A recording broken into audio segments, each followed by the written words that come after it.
Ya Cibuntu, kami menampilkan kesederhanaan Cibuntu, tapi muatan lokalnya selalu dipentingkan.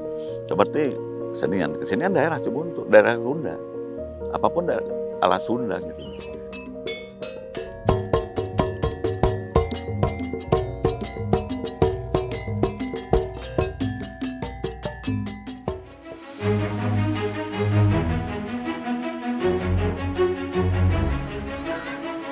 Berkunjung ke tempat wisata menjadi pilihan untuk melepas penat.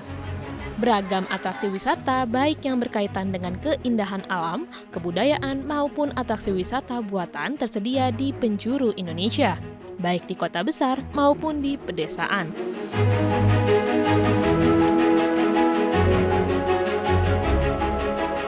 Sebelum pandemi, kontribusi sektor pariwisata terhadap PDB Indonesia terus meningkat setiap tahunnya.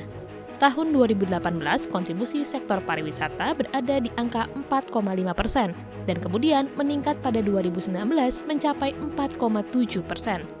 Namun pada masa pandemi COVID-19, angka ini turun menjadi 4,02%.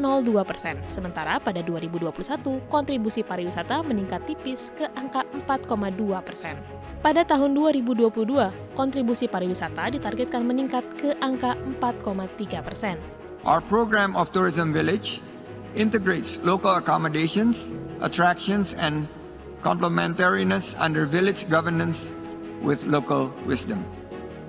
This program has proven to elevate the livelihood of villages communities as it is shown in Penglipuran Tourism Village in Bali, where it generated more than $1.45 million of revenues in 2020 in the midst of pandemic.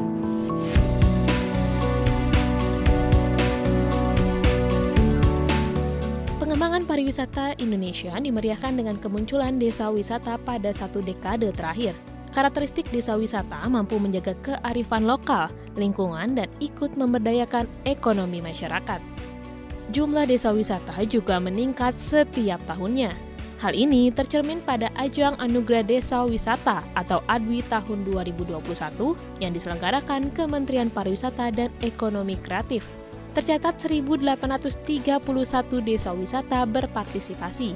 Sementara pada 2022, jumlah desa wisata yang ikut dalam ajang ADWI naik ke angka 3.419 desa.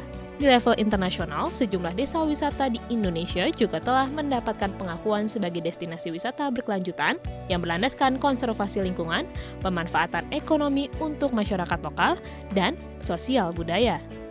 Indonesia sangat diberikan penghargaan dalam penanganan pandemi dan kebangkitan dari pariwisata kita yang berbasis pariwisata berkualitas, berbasis komunitas dan berkelanjutan ini adalah penopang kebangkitan ekonomi kita, penopang penciptaan peluang usaha, dan juga mampu untuk membuka lapangan kerja seluas-luasnya.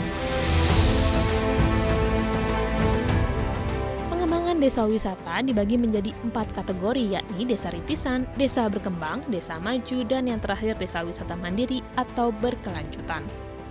Pada saat bisnis itu juga ikut turut campur dan dia juga ikut memberikan bantuan untuk percepatan pembangunan. Salah satu contoh pada saat kami diberikan kesempatan dari pihak Belantara maupun dari pihak TFCA untuk memberikan bantuan, kami dengan cepat bisa membantu perkembangan dari desa-desa wisata itu untuk betul-betul bisa lebih dikenal.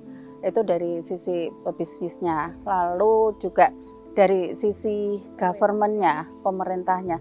Alhamdulillah kemarin pun juga dari adanya regulasi aturan yang tujuannya tadi perubahan untuk perbaikan dan untuk kemajuan.